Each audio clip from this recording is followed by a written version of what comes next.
आज हम लोग भारत के प्रायद्वीपीय नदियों के बारे में पढ़ेंगे। इस वीडियो को आप लोग अंत तक ज़रूर देखें। आइए अब आपको ले चलते हैं शॉर्ट नोट्स की ओर और उसमें प्रायद्वीपीय नदियों के बारे में डिस्कस करते हैं और बारीकी से बताते हैं। चलिए स्टार्ट करते हैं प्रायद्वीपीय भारत की नदियाँ।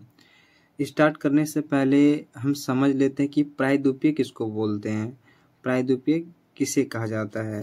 तो प्रायद्वीपीय जो होता है ये जो दक्षिण भारत है, दक्षिण भारत का ये वाला जो हिस्सा है ये कहलाता है प्रायद्वीपीय। प्रायद्वीपीय उसको बोलते हैं जो डिस्कस करते हैं प्रायद्वीपीय भारत की नदियाँ के बारे में। डिस्कस करने से पहले हम पहले प्रायद्वीपीय के बारे में समझ लेते हैं किसको बोला जाता है। तो प्रायद्वीपीय ये जो हिस्सा होता है इंडिया का, जो दक्षिण भारत है, ये प्रायद्वीपीय हिस्सा है। और प्रायद्वीपीय उसको बोलेंगे जो तीन ओर से जल से घिरा होता है, उसको प्रायद्वीपीय कहा जाता है। तो इधर जो है बहुत सारी नदियां जो है इधर से निकलती है और बंगाल की खाड़ी में मिल जाती है। ये सारी जो नदियां हैं ये नदियां प्रायद्वीपीय नदियां कहलाती है भारत की। और कौन कौन सी नदियां होती है प्रायद्वीपीय नदियां? दामोदर हो गया, हुगली हो गया, स्वर्ण रेखा नदी, वैतरणी नदी, ब्राह्मणी नदी, महानदी, गोदावरी नदी, कृष्णा नदी, पेतार नदी, कावरी नदी, बगई नदी और त्रामपनी नदी। ये सारी जो नदियां हैं इसे प्रायद्वीपीय भारत की नदियां कहा जाता है। चलिए ये सारी नदियां के एक एक नदियां के बारे में बारीकी से जानते हैं, डिस्कस करते हैं। ये सारी नदियां कहाँ से निकलती है, इसकी विशेषताएं क्या है, सबके बारे में। तो सबसे पहले यहाँ पे पड़ता है आपका दामोदर नदी और ये है हुगली नदी। ठीक है, ये दामोदर नदी, हुगली नदी। दामोदर नदी जो है आपका झारखंड के छोटा नागपुर से निकलता है। झारखंड के छोटा नागपुर से निकलते हुए यहाँ से पश्चिम बंगाल, वेस्ट बंगाल होते हुए बंगाल की खाड़ी में मिल जाती है। और ये जो हुगली नदी है, ये हुगली नदी जो है हुगली नदी से ही मिलती है दामोदर नदी और यहाँ से मिलती हुई जो है बंगाल की खाड़ी में गिर जाती है।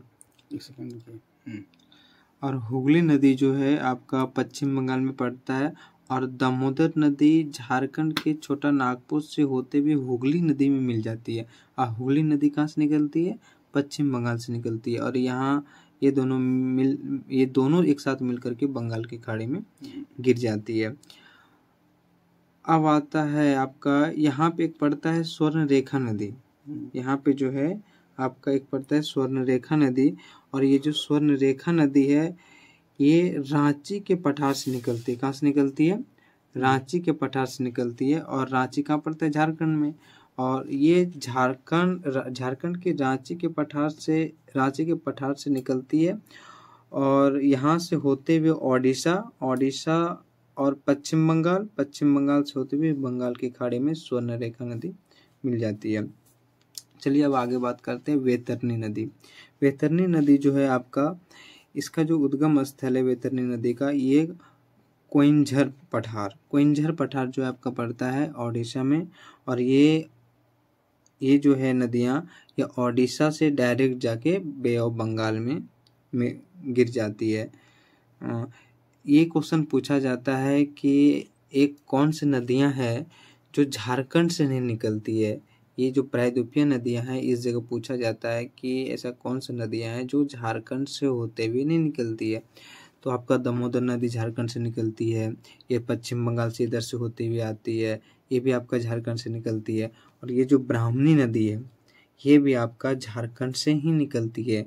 ब्राह्मणी नदी जो है झारखंड से ही निकलती है। ये तीनों नदी आपका, ये वाला स्वर्ण रेखा नदी और दामोदर नदी, तो ये वाला जो नदी है वैतरणी नदी, ये आपका ओडिशा से निकलती है और डायरेक्ट जाके बे ऑफ बंगाल में मिल जाती है।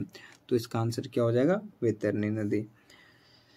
ठीक, चलिए अब ब्राह्मणी नदी देखते हैं। ब्राह्मणी नदी जो है एक शंख नदी और एक है कोयल नदी। शंख नदी झारखंड से निकलती है और कोयल नदी भी झारखंड में है। ये दोनों नदी मिलती है ओडिशा में।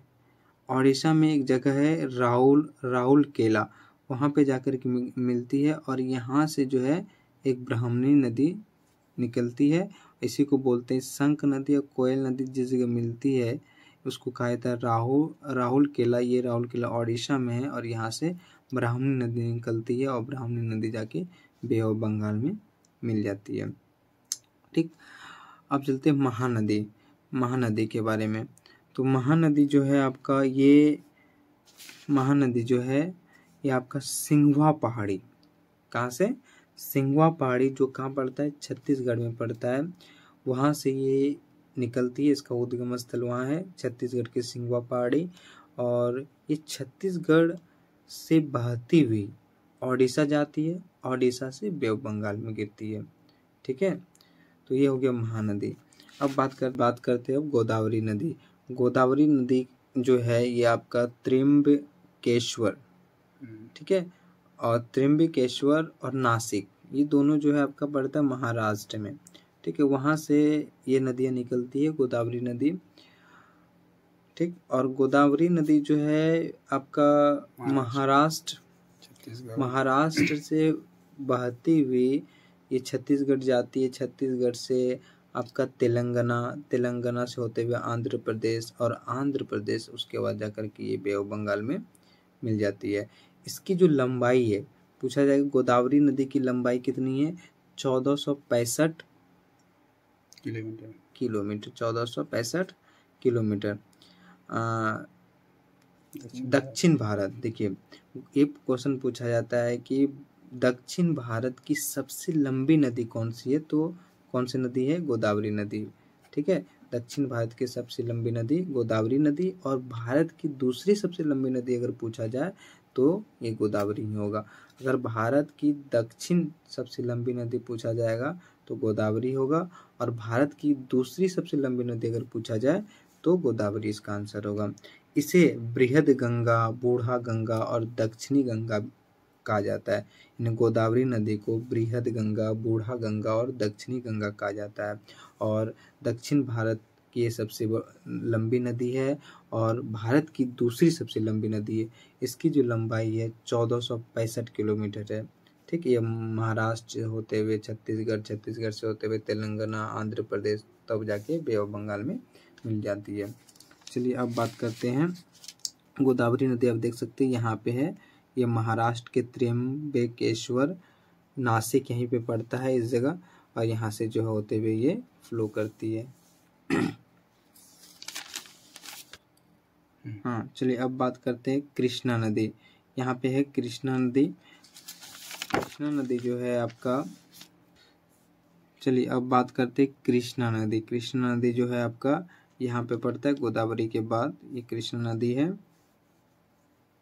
नदी जो है आपका महाबलेश्वर, जो पश्चिमी घाट में है, महाबलेश्वर पश्चिमी घाट में ही पड़ता है, ये महाराष्ट्र पश्चिमी घाट में है। तो ये जो है महाराष्ट्र से निकलती है। ये भी नदियाँ जो है, कृष्णा नदी कहाँ से निकलती है? महाराष्ट्र से निकलती है, और महाराष्ट्र से होते हुए कर्नाटक, कर्नाटक से होते हुए तेलंगाना, तेलंगाना से होते हुए आंध्र प्रदेश, उसके वजह के बे ऑफ बंगाल में मिल जाती है, बंगाल की खाड़ी में। प्रायद्वीपीय भारत की दूसरी सबसे लंबी नदी जो है कृष्णा नदी है। अगर पूछा जाता है प्रायद्वीपीय भारत की दूसरी सबसे लंबी नदी कौन सी है, तो कृष्णा नदी। ठीक है, और कोयना नदी को महाराष्ट्र की जीवन धारा कहा जाता है। यहाँ पे एक आया कोयना नदी, जो इसी की सहायक नदियां हैं। कोयना नदी इसकी सहायक नदियां नहीं है। हाँ, कोयना नदी जो है ये कृष्णा नदी की सहायक नदी है, और कोयना नदी महाराष्ट्र की जीवन धारा कहा जाता है। अगर पूछा जाए कि महाराष्ट्र की जीवन धारा किस नदी को कहा जाता है, तो कोयना नदी, जो कोयना कृष्णा की सहायक नदी है। हैदराबाद मूसी नदी तट पर यह स्थित है। हैदराबाद मूसी नदी तट पर स्थित है। आंध्र प्रदेश में विजयवाड़ा, आंध्र प्रदेश में पड़ता है, विजयवाड़ा के पास ये डेल्टा बनाती है। कौन सी नदी? कोयना नदी। ठीक, तो ये हो गया आपका कृष्णा नदी के बारे में, उनकी सहायक नदी। के बाद बात करते हैं पेतार नदी। यहाँ पे जो है आपका कृष्णा के बाद पड़ता है पेतार नदी।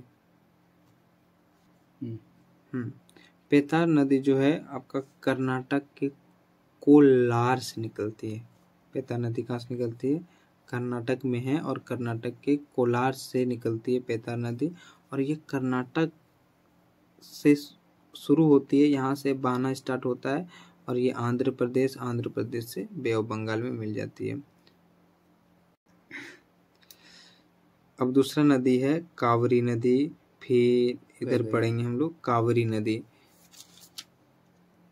कावेरी नदी जो है आपका ब्रह्मगिरी पहाड़ी जो आपका कर्नाटक में पड़ता है, वहीं से कावेरी नदी निकलती है। कावेरी नदी जो है ये आपका ब्रह्मगिरी पहाड़ी जो महाराष्ट्र में पड़ता है, महाराष्ट्र के नासिक में स्थित है ब्रह्मगिरी पहाड़ी। ये जो है यहाँ से निकलती है कावेरी नदी और ये महाराष्ट्र से होते हुए तमिलनाडु से ये बे ऑफ बंगाल में जाती है, बंगाल की खाड़ी में। देखिए प्रायद्वीपीय नदी जितना भी है आपका सारा नदी जो है बे ऑफ बंगाल में ही जाके गिरेगी। सारी नदी जो है बे ऑफ बंगाल में गिरती है। साल भर ये जो नदी है कावेरी नदी, इसमें जो है साल भर तक जो है इसमें पानी भरा रहता है और दक्षिण भारत में इसे गंगा के नाम से जाना जाता है। दक्षिण भारत में जो है कावेरी नदी को गंगा के नाम से जाना जाता है। चलिए अब बात करते हैं कावेरी के बाद वगई नदी जो है तमिलनाडु से निकलती है और यह पाकी की खाड़ी में गिरती है। और ताम्रपर्णी नदी जो है आपका ये भी तमिलनाडु से निकलती है और यह मन्नार की खाड़ी में गिरती है। चलिए अब बात करते हैं अरब सागर में गिरने वाली नदियों के बारे में। कौन कौन सी नदियां अरब सागर में गिरती है? प्रायद्वीपीय भारत की नदियां के बारे में जो अरब सागर में गिरती है। तो ये जो पश्चिम दिशा में ये सारी जो नदियां हैं, ये सारी नदियां जो है आपका अरब सागर में गिरती है। तो इनमें से सबसे पहले एक एक नदियां के बारे में हम डिस्कस करेंगे बारीकी से। तो चलिए सबसे पहले बात करते हैं लूनी नदी। आप यहाँ देख सकते हैं मैप में, ये जो नदियां हैं ये है आपका लूनी नदी। ठीक है, देखिए यहाँ ये जो अरब सागर में जो है ये सारी नदियां अरब सागर में गिरती है। ये सारी जो नदियां हैं ये सारी नदियां अरब सागर में गिरती है। और कुछ नदियां हैं इधर के, ये सारी जो नदियां हैं ये सारी नदियां सारी अरब सागर में नहीं गिरती है। यहाँ पे जो है एक खंबात की खाड़ी है आपका, इस जगह जो है खंबात की खाड़ी है। यहाँ पे जो है कुछ नदियाँ यहाँ पे गिरती है। अगर आपको एग्ज़ाम में अगर पूछा जाए कि खंबात की खाड़ी अगर ऑप्शन में रहे तो आप खंबात की खाड़ी टिक कर सकते हैं। मतलब यहाँ पे जो लूनी नदी हो गया, साबरमती नदी हो गया आपका, फिर इधर माही नदी हो गया, फिर नर्मदा नदी हो गया। इधर बात करेंगे कौन कौन सी नदियाँ जो है खंबात की खाड़ी में गिरती है। अगर ऑप्शन में अगर खंबात की खाड़ी नहीं है, अरब सागर भी है, तो आप टिक कर सकते हैं अरब सागर अगर ऑप्शन में है। तो अगर खंबात की खाड़ी है तो ये सब जो नदियाँ हैं खंबात की खाड़ी में ही टिक कर कीजिएगा, क्योंकि ये सारी जो नदियाँ हैं यहाँ पे गिरती है खंबात की खाड़ी में।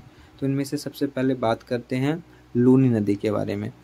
तो ये जो है लूनी नदी, ये अरावली पर्वत जो कि राजस्थान में पड़ता है, राजस्थान के अजमेर में, यहाँ से निकलती है लूनी नदी। और ये राजस्थान से होते हुए गुजरात जाती है और गुजरात से कच्छ, जो गुजरात में कच्छ पड़ता है, वहाँ पे जाके लुप्त हो जाती है। तो ये पूछा जाता है कि कौन सी नदियाँ गुजरात के कच्छ में जाकर के लुप्त हो जाती है। तो ये है आपका लूनी नदी। और लूनी नदी को जो है मरुस्थली नदी भी कहा जाता है। क्या कहा जाता है? मरुस्थली नदी। अब बात करते हैं यहाँ पे जो है आपका ये है साबरमती नदी। ठीक है, तो साबरमती भी नदी जो है ये आपका, ये भी जो है अरावली पहाड़ी से ही निकलती है, जो कहाँ पे राजस्थान में है। ये भी अरावली पहाड़ी से निकलती है और ये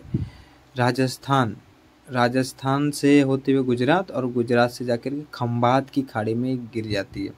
खंबात की खाड़ी में जाकर के ये नदियाँ गिरती है। खंबात की खाड़ी जो है यहाँ पे आपका पड़ता है, खंबात की खाड़ी, यहाँ जो है ये नदियाँ गिरती है। अब चलिए बात करते हैं माही नदी। ये है आपका माही नदी। ठीक, तो माही नदी, ये माही नदी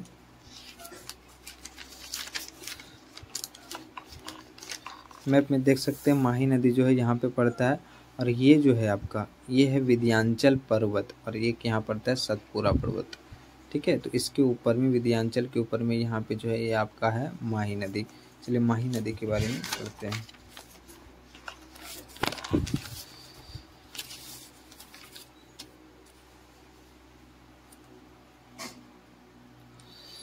अब देख सकते हैं,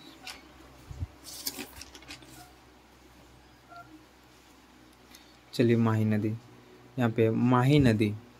ठीक है, माही नदी जो है ये आपका निकलता है विंध्याचल पर्वत श्रेणी से। कहाँ से निकलती है? विंध्याचल पर्वत श्रेणी से माही नदी निकलती है, जो विंध्याचल पर्वत श्रेणी जो है आपका पड़ता है मध्य प्रदेश में। कहाँ पड़ता है? मध्य प्रदेश में पड़ता है विंध्याचल पर्वत श्रेणी। और ये मध्य प्रदेश, विंध्याचल पर्वत श्रेणी जो है मध्य प्रदेश से होते हुए ये राजस्थान, कहाँ पे? राजस्थान, राजस्थान से हुए गुजरात, और गुजरात से होते हुए ये खंभात की खाड़ी में, ये भी खंभात की खाड़ी में गिरती है माही नदी। साबरमती नदी और माही नदी ये दोनों जो है खंभात की खाड़ी में गिरती है। और एक आपका नर्मदा नदी भी जो खंभात की खाड़ी में गिरती है, जो अब इसी के बारे में पढ़ेंगे आगे। नर्मदा नदी के बारे में बात करते हैं। नर्मदा नदी जो है आपका, यहाँ देखिए, ये सतपुड़ा की पहाड़ी और ये विंध्याचल की पहाड़ी, सतपुड़ा की पहाड़ी और विंध्याचल की पहाड़ी के बीचों बीच जो है ये नर्मदा नदी निकलती है। ठीक, नर्मदा नदी जो है आपका अमरकंटक, अमरकंटक कहाँ पे पड़ता है? मध्य प्रदेश में। कहाँ पड़ता है? मध्य प्रदेश में। ये जो नर्मदा नदी है मध्य प्रदेश की अमरकंटक से निकलती है। कहाँ से निकलती है? अमरकंटक से निकलते ये सतपुड़ा की पहाड़ी और विंध्याचल पहाड़ी के बीच में पड़ता है। ठीक है, वहाँ से ये निकलती है। और इसी ये जो है, ये जो नर्मदा नदी है ये मध्य प्रदेश से होते हुए महाराष्ट्र जाती है, महाराष्ट्र से गुजरात, और गुजरात से खंभात की खाड़ी में गिरती है। ये भी नदी खंभात की खाड़ी में गिरती है। और मध्य प्रदेश में नर्मदा नदी को जीवन धारा कहा जाता है। क्या कहा जाता है? जीवन धारा। और जबलपुर शहर इसी पे बसा हुआ है, इसी नदी पे बसा हुआ है जबलपुर शहर, जो कि मध्य प्रदेश में पड़ता है, जबलपुर शहर। ठीक है, इस नदी को भ्रंश घाटी भी कहा जाता है। ठीक है, भ्रंश घाटी में ये बहती है। किसमें बहती है? नहीं, सॉरी, ये नदियाँ जो है भ्रंश घाटी में बहती है। ये नदियाँ किसमें बहती है? भ्रंश घाटी में। ठीक है, तो कौन सी नदियाँ भ्रंश घाटी में बहती है? तो नर्मदा नदी। ठीक, ये नदियाँ जो है विंध्याचल और सतपुड़ा के मध्य में पड़ता है, जो भी बात मैप में दिखाई आपको। करते ताप्ती नदी, यहाँ पे जो है आपका, ये है सतपुड़ा की पहाड़ी, इसके नीचे यहाँ से, ये जस्ट यहाँ से निकलती है, ये जो नदियाँ हैं, ये है ताप्ती नदी। ये ताप्ती नदी जो है आपका, ये जो निकलती है ताप्ती नदी आपका, ये भी मध्य प्रदेश से निकलती है। कहाँ से निकलती है? मध्य प्रदेश से निकलती है। मध्य प्रदेश के बैतूल जिले, कहाँ से? मध्य प्रदेश के बैतूल जिले से निकलती है। और मध्य प्रदेश से हो करके ये महाराष्ट्र जाती है, गुजरात जाती है, और ये भी खंभात की खाड़ी में गिर जाती है। और ये भी नदियाँ भ्रंश घाटी में बहती है। ये किस में बहती है? भ्रंश घाटी में। ठीक, चलिए अब आगे बात करते हैं। ताप्ती नदी हो गया, अब बात करते हैं मांडवी नदी। ठीक, मांडवी नदी, यहाँ पे अब देखिए, ये है मांडवी नदी। मांडवी नदी जो है ये कर्नाटक से निकलती है। ठीक, कहाँ से निकलती है? कर्नाटक से निकलती है। और ये जो है पश्चिमी घाट में पड़ता है। कर्नाटक तो पश्चिम दिशा में है, पश्चिमी घाट उसे कहा जाता है। तो ये कर्नाटक के पश्चिमी घाट से निकलती है। ये कर्नाटक से होते हुए गोवा, और गोवा से होकर के ये अरब सागर में गिर जाती है। ठीक, अब बात करते हैं जुआरी नदी के बारे में। ठीक, तो देखिए जुआरी नदी जो है ये गोवा में है, आपका स्थित है गोवा में, और ये अरब सागर में ये भी नदियाँ गिरती है। और यहाँ तारावती, फिर गंगा वैली, पेरियार, भरतपुजा, ये जो नदियाँ हैं, ये भी नदियाँ जो है सारी नदियाँ कहाँ गिरती है? अरब सागर में गिरती है। ठीक है, तो यहाँ देखिए, ये साबरमती और गंगा वैली, साबरमती नहीं, सारावती और गंगा वैली, सारावती और गंगा वैली कर्नाटक में स्थित है और यहीं से ये निकलती है और ये अरब सागर में गिर जाती है। और पेरियार नदी, पेरियार नदी और पेरियार नदी जो है केरल में है, ठीक, कहाँ पे है, केरल में, और ये अरब सागर में गिरती है। और भरतपुजा नदी तमिलनाडु में स्थित है और तमिलनाडु से होते हुए केरल और केरल से होकर के अरब सागर में गिरती है। तो ये था आपका भारतीय प्रायद्वीपीय नदियों के बारे में